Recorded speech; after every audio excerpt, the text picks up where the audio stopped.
Sewisir-wisir wangi tera pencar pajajaran.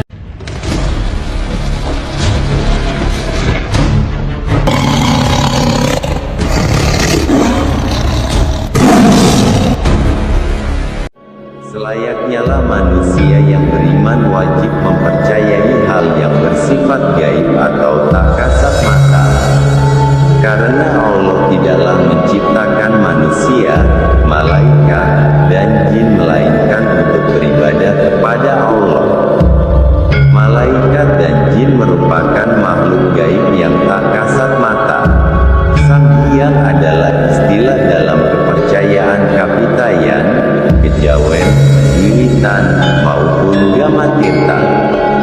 Istilah yang secara etimologis berakar dari bahasa kuno Jawa Sunda yang memiliki arti sosok yang disembah karena memiliki kedudukan sebagai penguasa tak kasat mata yang menguasai suatu tempat. Tanah Jawa dipercaya dikuasai oleh 9 Sang Hyang. Sosok penguasa ini bisa didapat karena keturunan maupun tingkat keilmuannya. Yang pertama, Sang Hyang Astadewa. Astadewa dipercaya sebagai pemimpin para Sang Hyang yang bersemayam di Gunung Semeru sejak ribuan tahun lalu. Pada zaman masuknya ajaran Islam pertama kali ke Pulau Jawa yang dibawa oleh Syekh Subakir, Astadewa melakukan pertarungan dengan Syekh Subakir karena dianggap membawa ajaran baru dan mengusik ketenangan alam gaib di Pulau Jawa. Menurut cerita, pertarungan itu berlangsung selama 40 hari, yang pada akhirnya Astadewa memperbolehkan Syekh Subakir menyebarkan agama Islam dengan syarat dan perjanjian tertentu. Astadewa mempunyai beberapa anak. Anak Sang Hyang mendapat gelar Rahyang. Di antaranya Rahyang Jaya Menggala atau biasa dipanggil Eyang Lawu yang bersemayam di Gunung Lawu. Anak Astadewa berikutnya adalah Rahyang Jaya Wisesa yang menempati alas Purwo di Banyuwangi. Berikutnya adalah Rahyang Jaya Dharma yang menguasai Gunung Salak. Rahyang Jaya Dharma dipercaya sebagai pendamping gaib dari keturunan Linggawangi Raja Kerajaan Galuh sampai Prabu Siliwangi Kerajaan Pajajaran dan keturunannya dari jalur Nyai Subang Larang. Sang Hyang Baruna. Sang Hyang Baruna atau Ratu Nogo Segoro Kidul adalah penguasa lautan pantai selatan Pulau Jawa yang berwujud naga. Ratu Segoro Kidul dan Nyai Roro Kidul adalah berbeda. Sang Hyang Baruna yang berkuasa di pantai selatan sangat kuat pengaruhnya terhadap kerajaan-kerajaan di Pulau Jawa pada zaman dahulu dan membuat terjadinya raja-raja di tanah Jawa. Sang Hyang Baruna menikahi Betari yang sampai sekarang betapa di sebuah danau di Gunung Giri. Anak dari Sang Hyang Baruna bernama Maheswari Sasandoro Gayatri atau lebih dikenal di masyarakat dengan sebutan Nyai Bloro.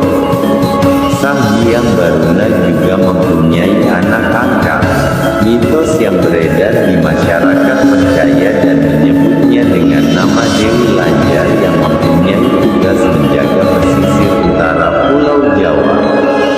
Namun ada juga yang menyebutkan bahwa sebenarnya Dewi Lanjar, sang adik angkat Nyai Bloro itu adalah seorang laki-laki yang bernama Rakyan Kondromo.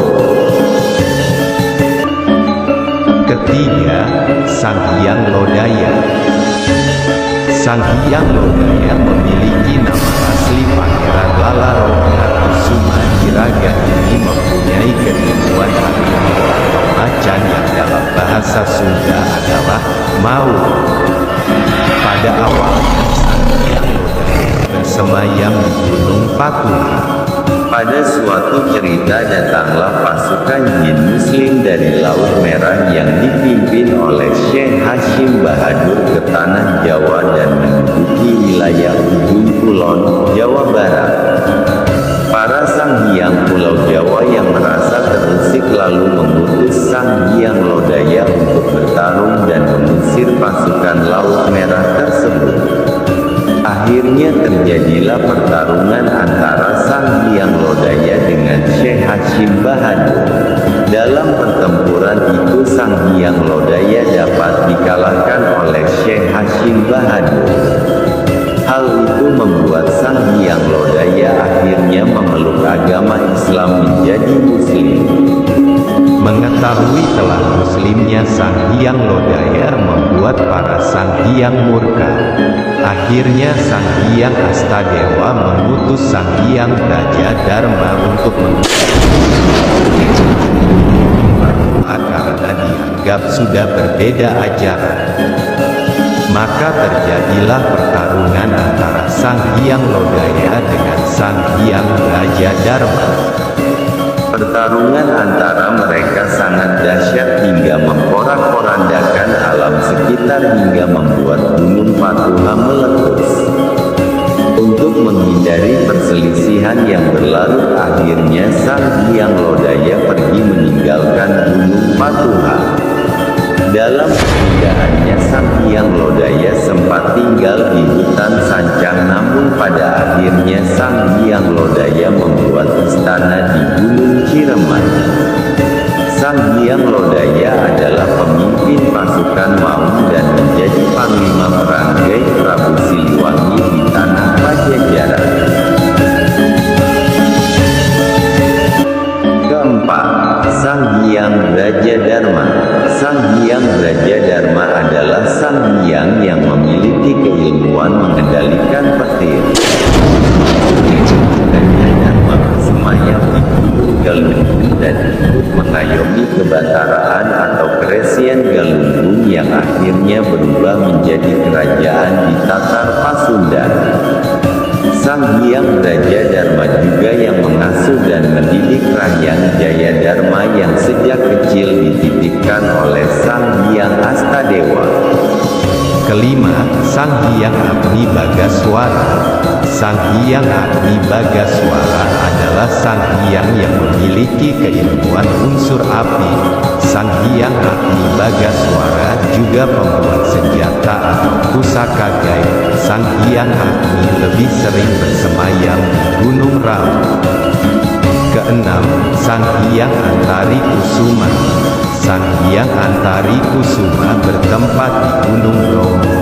Ada cerita Sang Hyang Antari Kusuma mempunyai anak bernama Pancamahabayu Dharma atau masyarakat lebih dikenal dengan Eyang Sapu Angin penjaga Gunung Merapi.